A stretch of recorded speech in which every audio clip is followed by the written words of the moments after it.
Hello, are you here to debate? Yes, I am. All right. Can I just get your name, age, and pronouns, please? Sure. Terrence Cavens and male. Okay, so what are your pronouns and your age? You answered one of the three questions.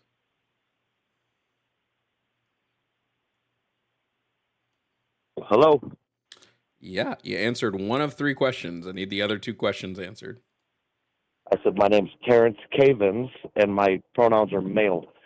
I'd like So to you debate use you trans use men. neo. Wait. You didn't tell me your age, and also you don't need to tell me your Oh, last excuse me. I'm name. sorry about that. And third, I didn't know that Cavens, I. Age. Cavins, I don't need your last and I'm name. What's your age? 35. Great. And you use neo pronouns, is what you're telling me? Uh, I'm not exactly certain on what that term means. My Well, you pronoun is use. he. Oh, it is he, because you said male, so I was just a little That's confused. gender. I apologize. I misspoke. Okay, no problem, no problem. Apology accepted. Terrence, what topic did you want to talk about? Trans men and women are men and women. I agree, they are. What do you believe? I think I don't agree with that statement. However, I'm also not transphobic or have anything I would say inherently against them. Excuse me, I'm sitting down. Sorry. Um, I think that if we abandon scientific nuance, it becomes a slippery slope for a lot of other reasons. I think that gender identity is important as far as socially speaking, and um, the negative health implications that it could pose upon a trans individual.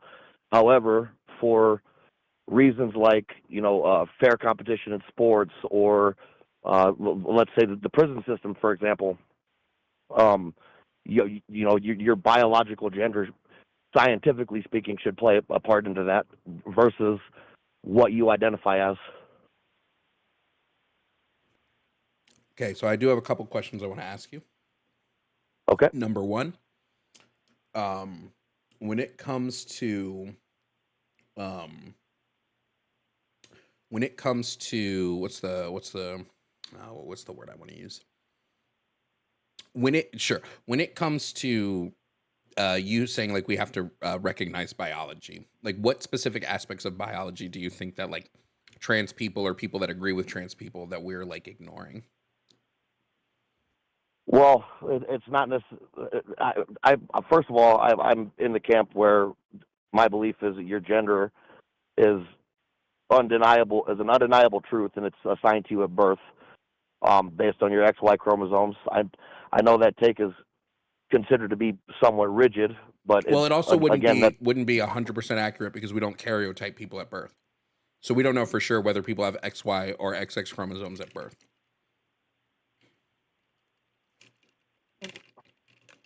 can I give you just a few minutes? I'll be. Sorry, I apologize for that. I have a contractor working on my property. He came to talk to me. Anyway, Okay. okay. I guess the point that I'm trying to make is whether you're a male or female, that is assigned to you at birth, and at that age or at that moment in life, you don't have the ability to affirm your own gender or your identity of any kind, for that matter. That's something that comes along a little bit later in life. Sure. I don't think you're going to find many trans people that disagree with you that sex is I, assigned at birth. We like most now, people, trans or not, kind of understand that. I don't have a problem with a trans individual, whether it be male or female, identifying as whatever gender that they choose to identify as, or they feel is most akin to their personal truth. That's fine. I'm also okay with. I'm not okay with gender affirming care for minors, but that's not what I'm here to debate. Um, what I will say is that's all fine, and I think that identity politics and social acceptance, and being able to have access to care for, or gender affirming care as an adult, having made that decision, that's all perfectly fine. However, you are still biologically a male or female, meaning that you were born with either male or female reproductive organs, and your body structure naturally, or composition, for lack of a better term. And again, I'm not a doctor, so I'm sure I'm using some of the terminology incorrectly. But at the end of the day, you're still scientifically a male or a female, regardless of any procedures you may or may not have received, care you may or may not have received, or are currently receiving. All right, let me just really quickly. Those things. Let me just really quickly to cut in there, just because I want to be able to answer some of what you're saying. So you believe, and I would agree with you, that sex and gender are not the same thing.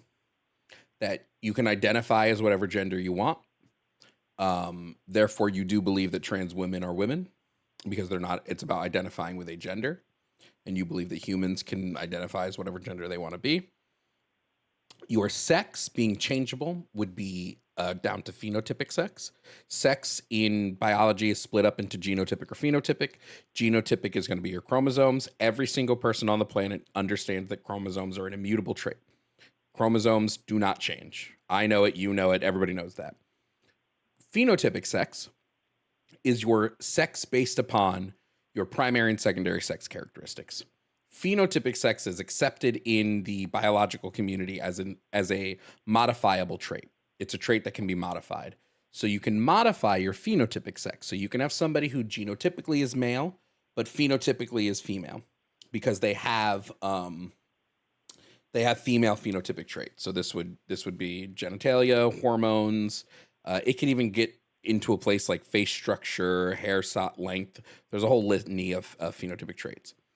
Now, just to answer your next thing, you talked about gender affirming care, and you talked about how, you don't think it should be given to children for a litany of reasons.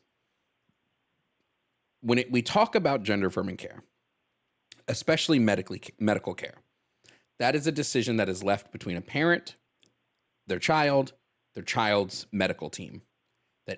There are litany of reports, litany of studies to show that children who are severely gender dysphoric, who receive gender affirming care, have better quality of life outcomes, have better social outcomes, have better mental health Lower outcomes. Suicide rates as well. Yeah, the suicide rates go down by the study that I always reference says there's about a 70% drop in suicidality. If it is the case that we're saying, well, children shouldn't be able to receive this, they have to wait till they're 18, a couple things happen there. One, we just sort of risk that children isn't going to develop further mental health problems, further physical problems, and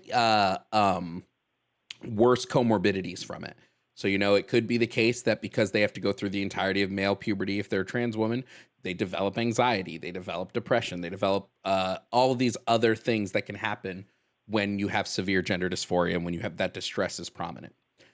We also know that it means you're going to have to spend a lot more money and get a lot more stuff done, depending on the severity of your gender dysphoria, when you get older. Because you now have to complete. There's a difference between not going through male puberty and going through female puberty, and going through all of male puberty and now having to reverse course and reverse it back to try to get to female puberty. And I can agree with that. Yeah, I guess I guess my take is more nuanced than that, and you touched on you pretty much hit the core of my stance on that topic, which is it should be left between parent, child, and their medical team. I guess when I say it's too obtuse for me to say that it shouldn't be given to minors at all. It shouldn't be available to minors without parental consent. I agree. And closely monitored, medical supervision. And I agree. Again, though, we're talking about number one, a widely debated and disagreed upon subject, and also, it's nuanced, and one of the most important nuances is what we just discussed. It comes down to the parent, right? And ultimately, what you believe in. That's also a difficult one too, right? Because you could have a trans person or somebody that suffers from gender dysphoria that grows up in a conservative household that's firmly against it, and then that person is denied, that affirming care for those kind of reasons. However, if you don't maintain that stance, and you're going to have those kinds of examples always, and it's tough for the person that ends up suffering because of it. But you can't, you still have to make that distinction, and that can't be changed just because of extreme examples. So what Now, I do agree with you. One of the things I want to point out is like what you're looking for, right? Gender affirming care that is parent, child, and doctor involved. Gender affirming therapy that is heavily monitored by doctors. All of this is the current WPATH standard for gender affirming care worldwide. This is the standard that we operate under in the United States. This is the standard that we do. We already want to keep it as we want to keep it that way. And I agree with you that it does sort of put us into this kind of shitty double-edged sword, because I agree a child should not be able to go and receive medical care without a parent. Like, it's just kind of like, so it does put us into that weird that weird fucking shitty area where it's like we're kind of stuck on children born to conservative parents. They kind of get shafted in this. The only way that would ever change is if we fully write into law that like ignoring these types of things, which I don't think we're anywhere close to in the country, ignoring these type of things would label to some sort of neglect. Well. Say that again? I said it would set a dangerous precedent to do so as well. I mean, it's kind of a rock and a hard place situation. Yeah, it really is. I mean, we can argue that it's some level of neglect. I mean, I think the very least, like I think most people would agree, like, right? Like, let's say I'm a parent and I take my kid to like conversion camp, right? Right, like, because my kid is gay, right? I would be like, this is a level of abuse, and this is a level of abuse, and I think most people could agree that that's like a level of abuse. So it's tough because half our country doesn't believe this, but like, yes, I don't know that there's a way to legislate it. I don't think it's possible. I think it's unfortunate that a group of people will, I don't say might, a group of people will have to suffer because they have parents who ignore the actual like the science and the help about it. So yeah, I think it puts us, but at the least that it does with the WPATH standard is it creates the system we're in now where we have a regret rate that sits at like 3%. So it's a trade-off. Yeah, I don't disagree with that take. Now I want to get back on topic because I feel like we kind of went on a bit of a tangent there. Back to the original topic that I wanted to debate on. First of all, I want to get what is your take on identity or of trans people when it comes to competing in sports, or let's say a trans woman who was born biologically male and transitioned at whatever stage in their life, commits a crime and it is going to prison. Do you believe that person should be put in a female institution or male institution, and why? I have two thoughts on it, on each of those. So first of all, when it comes to sports, me personally, I say fucking make everyone compete against Olympians, right? I don't really care about sports to begin with. Like, I don't care who throws the ball fastest or hardest. I do think that there is nuance in the sports conversation where we can talk about, hey, there should be X level of you should have X level of hormones to compete in this sport, or you need to have this to compete in this, and you need to be on HRT or masculinizing or feminizing hormones for 2 years, blah, blah, blah, blah, blah. I think a really good way to solve this, or not solve, I think there's like a really good way to solve this. I liked now, obviously, if trans people disagree with this, I'm totally fine. This isn't something I'm going to hold too crazily. But I liked what California did recently. There was a California school that had a trans girl running in track and field, and they didn't separate her from the other cisgender girls. They just gave two trophies, right? So she won and got her own trophy, and then the next person who won, and so she didn't have her own league, but she got her own category, and she still gets all the benefits. If obviously it's not solving the problem. Not that I necessarily think there's a problem, but it is a way in my opinion, to get trans women into trans girls and trans girls specifically. I think it's more like for, I don't know that thing we need it for collegiate or past, but at least in high school sports, I think it's a way to get conservative parents to shut the fuck up and leave kids alone. I don't know. I don't disagree with that take, and I think that's a somewhat healthy. I mean, you're not going to make everybody happy no matter what. I think that first of all, I was unaware of the case that you just referenced in California. I think that was about as a neutral way of being able to handle that situation as they probably ever could have done. And truthfully, being that, you know, first of all, I'd like to state that I consider myself to be somewhat middle of the road as far as my conservative versus liberal. I will say that California is a pretty liberal place, and that's in my opinion anyway. And that's a pretty impressively neutral way to go about a situation like that. And I wasn't aware of it. I don't even know if I want to call it neutral. It definitely catered to the right side. I'm looking for ways while kids are in school for people to leave them the fuck alone.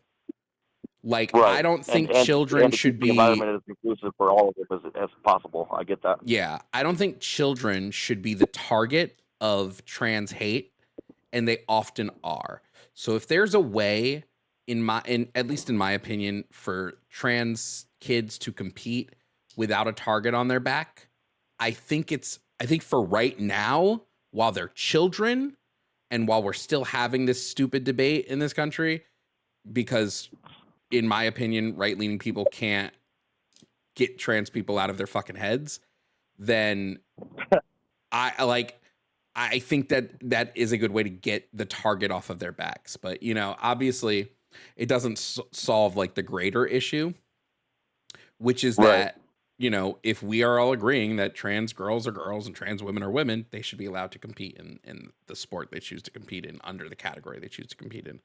I guess my biggest point as far as my stance goes is that there's a big difference between biological classification and scientific nuance versus identity-based recognition in you know, a social setting and legally, you know, as far as rights and to try to avoid discrimination. And I'm for all of that, but I think that once we muddle the line between identity-based recognition in all settings versus biological classifications, it becomes a slippery slope. And I think that scientific nuances. The biological one becomes a slippery slope too. There have been women who have been barred from competing in sports, cisgender women who've been barred from competing in sports because the sport was looking at biological determinants and went, well, their testosterone is too high, so we can't let them compete. Like, yeah, and I don't agree with that at all. I'm not them being barred, not you bringing it up as a point. If you're a cis woman, you know, and your genetic makeup was, you had more testosterone naturally than what the average woman did, that should not be held against you, and it should not infringe upon your right to compete. That's just the way that it is. However, in sports, while, you know, I do believe that biological males do possess physical, I guess, they've physical advantages over women, which is why most sports are separated via gender. You know, and I think that line should not be. I think that should be the way that it is for what I believe are obvious reasons. However, to me, that's not really the most important one. I mean, sports is big in America, but I'm talking more along the lines of, you know, a biological male commits a crime, should not be locked up with a prison full of women. Well, I actually would disagree with you slightly here, and the reason I will is because trans women are the ones who are being targeted in prison. The average rate of reported assault in prison is 3%. For trans women, it's 36%. So it's actually trans women who are the ones, and just roll with me on this one.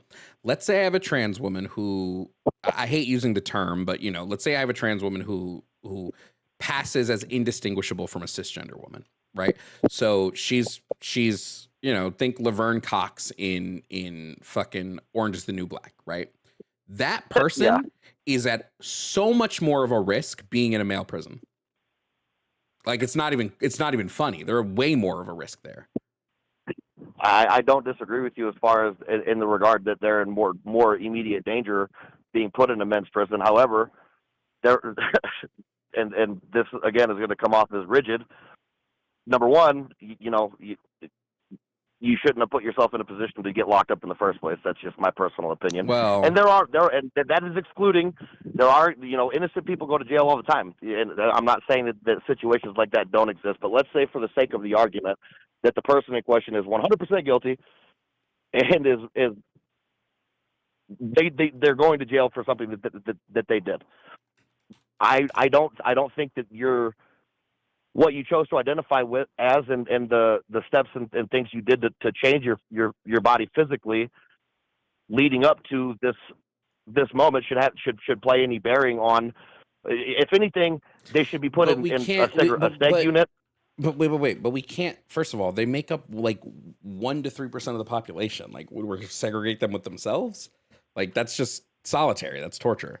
But the problem. I mean, it is. And then there's heavy psychological implications on the solitary issue. confinement But too. just really quickly, the issue at the core of the trans prison conversation is that our prison system allows for assaults. Our prison system allows for shit like that to happen. That's what we should be focusing on. Not we can't put these. It should be focusing on a point. There should never be a chance of assaulting another individual in prison. Like I don't disagree with that. There shouldn't, like, our prisons shouldn't be overcrowded. They shouldn't be to the point where people can't stop them. That just shouldn't exist, but it currently does. So that's the conversation we need to have, right? Not do we keep trans women out of prison? Do we do that? No, just, hey, maybe we should look at why our prison system is set up in a way that people are given opportunities to assault other people. Well, I number one, I don't disagree with that at all. But again, now we're getting into nuance, which is, I guess, my point is when that nuance gets lost, and my original point was due to gender identity and biology, but the nuance it can be applied to anything, right? Your stance, which is not incorrect, is the prison system should, number one, not be as crowded as it is, and I think that a large reason why it is because it's a business, but that's not what we're debating, right? And it should be policed heavier so that the opportunity for assault is eliminated or is mitigated as much as humanly possible. All points I don't disagree with. However, again, these are nuances, right? And they can be applied to any subject. And once we start losing those nuances, i.e. the biological gender, it creates more problems than it does solutions, as I guess my take on it. I think it would just help everything around the board, Like, again, I mean, trans women aren't showing to be at any more higher rate of committing harm in prison than cisgender women. They just don't. There's no higher rate of harm happening here. So when I see there's no higher rate of harm happening here, I go, okay, well, what about harm being done to them? And then I look and see that trans women actually have a higher rate of harm being done to them. I think that we should just not reform. I believe about it. That's a whole nother conversation. I think the prison system is fucked, and we need to focus on transformative and restorative justice, because these things will make it so that this shit isn't happening in prisons anymore. There's a reason why the rates of assault in fucking Norway dropped exponentially when they focused on restorative justice, because people weren't doing that shit anymore. Yeah, I don't disagree with that. I'm still not swayed in the regard that my stance is that trans women are biological males, and trans females are biological, or the inverse remains true to me But as well. again, nobody's made the claim that trans women are biologically, like, genotypically male. Nobody's making that claim. Okay, so in your bullet point on your page, right? You know, the topics for debate. When you say, I guess, could you clarify more? Are you talking strictly identity based affirmation versus I need to agree that you're a biological this or that? What I'm Because saying is that I'm for, you know, letting. I don't have a problem with anybody identifying as whatever they want. It's my issue is again is when we start to muddle the scientific nuance. You know, I think there are a lot of benefits for these individuals when their biological expression is respected, and I don't think that trans people should be discriminated against because this is how they identify. And again, the viewers listening, I want to make that distinction. I'm not transphobic. I don't have an issue with people that are trans. However, you know, that this is strictly a scientific based point in the regard that you're no amount of affirming care, none of that. At the end of the day, your gender is your gender, and you can't change that. Now you can identify as whatever you want. well, You know, let me and just let me whatever wait. Let me just whatever wait. helps you with your mental health and Let me answer that. Let me answer that. Again, when I say trans men are men and trans women are women, I'm speaking about a gender category, not a sex category. There is genotypic and phenotypic sex. So if someone goes, hey, I am phenotypically, or if somebody says to me, hey, I'm genotypically male, phenotypically female, and my gender is woman. Okay, great. Why would I ever disagree with them on that, right? If someone said I'm genotypically male, phenotypically male, and my gender is woman, great, totally fine. If someone says I'm genotypically female, phenotypically female, and my gender is woman, excellent, wonderful. You can basically put any combinations of those things together, right? And you will be able to find somebody who's a woman, or any of those combinations together and find someone who's a man, because it's man and woman aren't about the sex. The sex doesn't really matter. What matters is the internal sense of yourself, and that's where gender identity comes from. right. So and that's really the debate. But I think that line gets muddled on both sides, more so on the side of the conservative side. You know, and also too, I will say this, and this might come off as obtuse or narrow-sighted, but this is all something that's unfolding relatively. It's relatively new, and when I say new, I mean it's become a more mainstream topic, and even homosexuality for that matter in this country in the last, we'll say 30 to 50 years. You know, homosexuality or trans was considered to be an alternative lifestyle. I don't know how old you are, Jovan, but I'm 35. I was born in 1990, and these things were not talked about openly, or even, and the cases were of them even, of even seeing a trans person. It was considered to be an alternative lifestyle for the majority of my upbringing. And I didn't grow up in rural Alabama. I grew up in a metropolitan area. But it wasn't until really recently that this all started to become mainstream, and that includes homosexuality too. You know, it was a lot. It was, I would say, more socially accepted or prevalent than the trans issue was growing up. However, that's the point still remains the same. Now, The thing I just want to mention, right, is when it comes to this, first of all, I don't like using the term alternative lifestyle, because like I'm like a cisgender straight man. I don't consider that a lifestyle. It's just like part of who I am, right? And I understand that, like, growing up, people thinking it was different. I was fucking homophobic as shit growing up. I was transphobic as shit growing up. That was just sort of the state I lived in.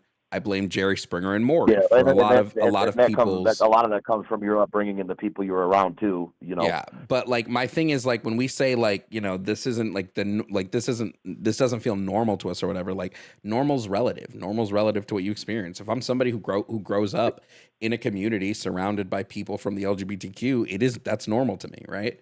Like normal Right, is just a and I guess relative. it's important. I want to make the distinction too, not to cut you off. I do apologize for that. I'm not saying that it's abnormal. All I'm trying to say is that it was not a mainstream discussed topic or something that was really prevalent until the last, I'd say, 20 to 30 years. And I'm not saying that's a Sure, but problem either. yeah, that's I would say that's just when we were super. I'm just using that as a frame of reference. And I think that the with anything new, right? And not to say that trans is new, but I'm saying as far as it being in the public eye, right? Number one, you're going to have divisiveness because everybody's different, and I'm not here to say what one side or the other is right or wrong.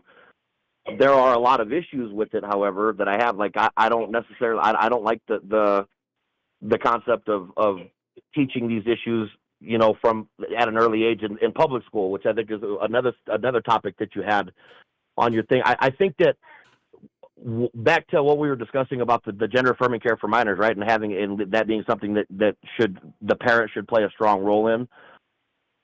Excluding extreme examples, I think that's the right thing to do, right? And I think that issues that the same could be said about teaching LGBTQIA issues to minors in a setting, and I'm talking young. Let's say from the age of 6 to 12, right?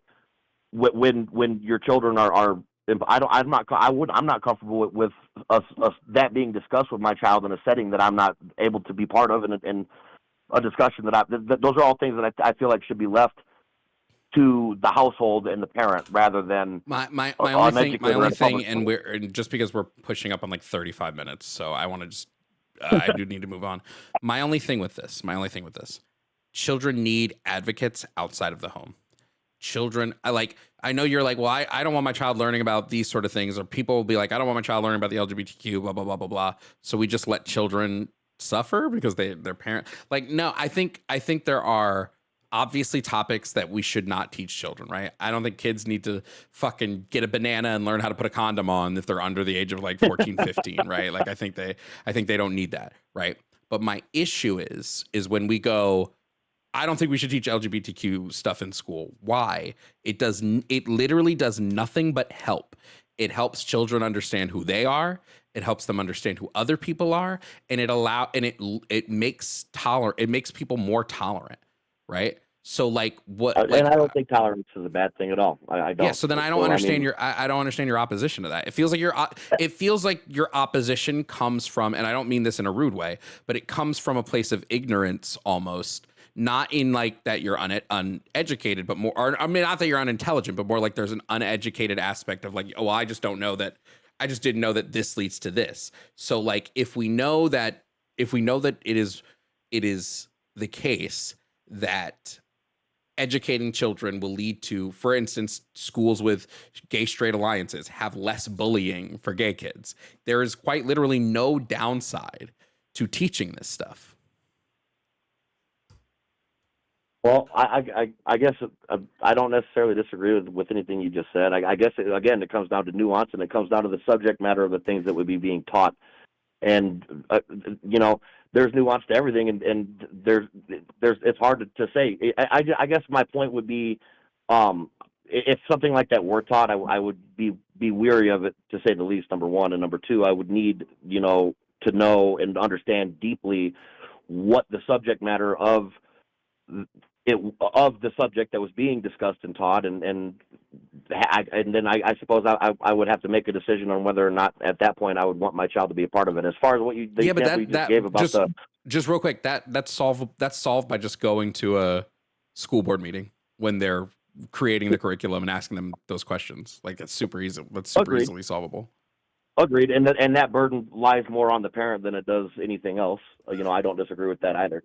I guess okay. So I guess the last thing I want to say, since you just stated that we're running up on 35 minutes, which we are, I want to say that I've been watching your show for several months now.